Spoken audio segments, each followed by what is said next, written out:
Hello everybody, CJ here, and I've got a question of an electronics engineering nature tonight. I hold, as some of you may know, an amateur radio license from the Federal Communications Commission. And that's not saying much, it really isn't.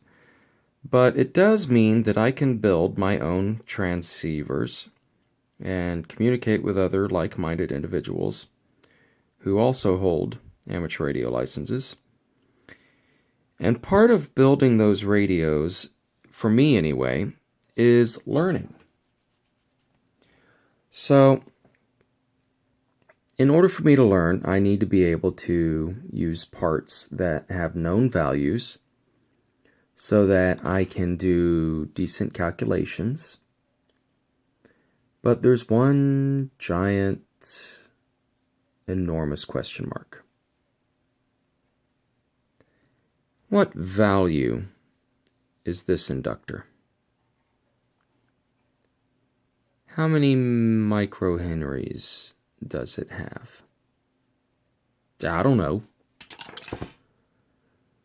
So there's calculators all over the internet, and there are apps for my phone that will allow me to put in, say, the length of the coil versus the diameter of the coil, the spacing between the wraps, the diameter of the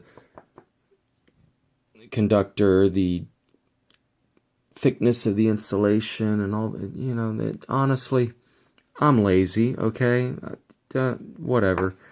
I don't have time to sit here and measure things with calipers and you get a microscope involved for the thickness of the insulation. I just don't have time, especially when a lot of the wire that I'm using came from scavenged parts, like the electron gun from an old CRT. Okay? Now, yes, I've got a marking on this, but that is temporary, and I don't know that it's even accurate. And that's kind of where my question comes from tonight. So you can see the URL here. I'm not going to read it out loud because of how long it is, and honestly, you can just pause the video and go to it.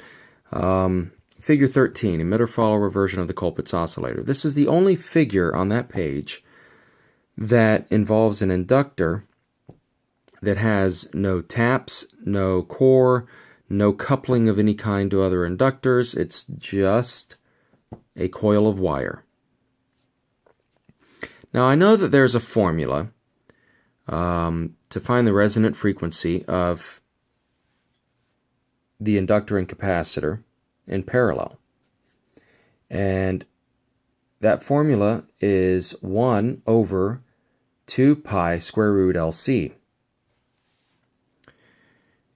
So that's fine, but there's a problem here in that we have not one, but 2 capacitances in parallel with that coil.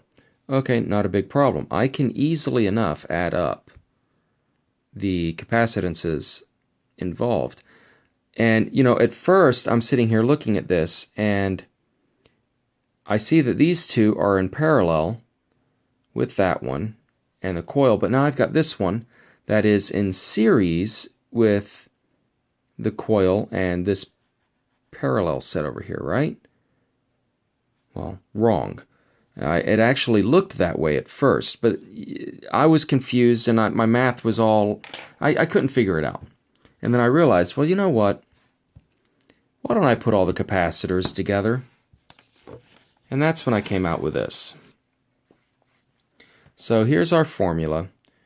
Resonant frequency is 1 over 2 pi times square root LC. And by putting this capacitor over here on this side of the inductor, it's the same exact circuit. It's just drawn differently. And it makes so much more sense now. These 3 capacitors are in series with one another if you ignore the rest of the circuit. So 3 1 nanofarad capacitors in series come out to 333 picofarad. Now, I replaced the variable capacitor with a single 250 picofarad, and that's as measured with my 20-year-old Craftsman multimeter here. but it's a 250 picofarad ceramic disc capacitor. So this is 250 picofarad. These three together are 333 picofarad. If not mistaken, that's 583 picofarad. So that's what I should be putting for the capacitance, right? Is 5.83 times 10 to the negative 10 or something along those lines. But here's the question. What about all this stuff over here? Does that play in to either of these numbers here? Because I put this together, all right? It's a very, very basic little circuit, right? Nothing to it. And I got some other extraneous stuff on that board.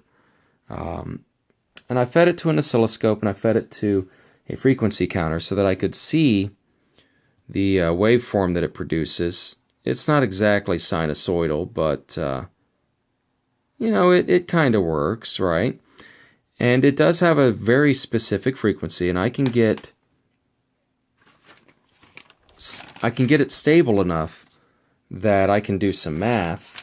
And I've, as you've seen, and this is only one page, I got a couple of these, but I was doing some math and I was doing some calculations, and I got some numbers that are fairly close, but they're just not quite right. Something doesn't seem right. For instance, if I read this correctly based on some things that I found online, that code 100 over K means that I'm holding a 10 microhenry inductor here. Well, if that's a 10 microhenry inductor,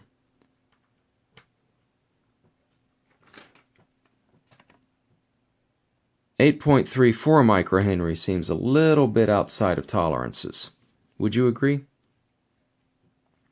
So it makes me think that this stuff over here has something else to do with the capacitance in parallel or series or what have you with this other thing, these other capacitors. So how would I bring all of that into the equation there? That's the question.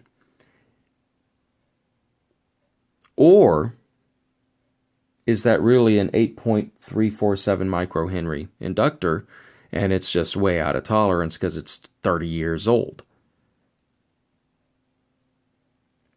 I would greatly appreciate answers to these questions, and if you want to do a video explaining it, or maybe link to someone else's video that explains it, or just simply if you're capable of doing it in text, or text with attached JPEGs or something, please, I would greatly appreciate the help with this, because I want to make sure that the calculations I'm making here are accurate enough that I can trust that number that I've got written on that coil. I look forward to any replies I can get. I look forward to any help I can get. Thank you in advance. And until then, I hope you all have a great evening. Take care.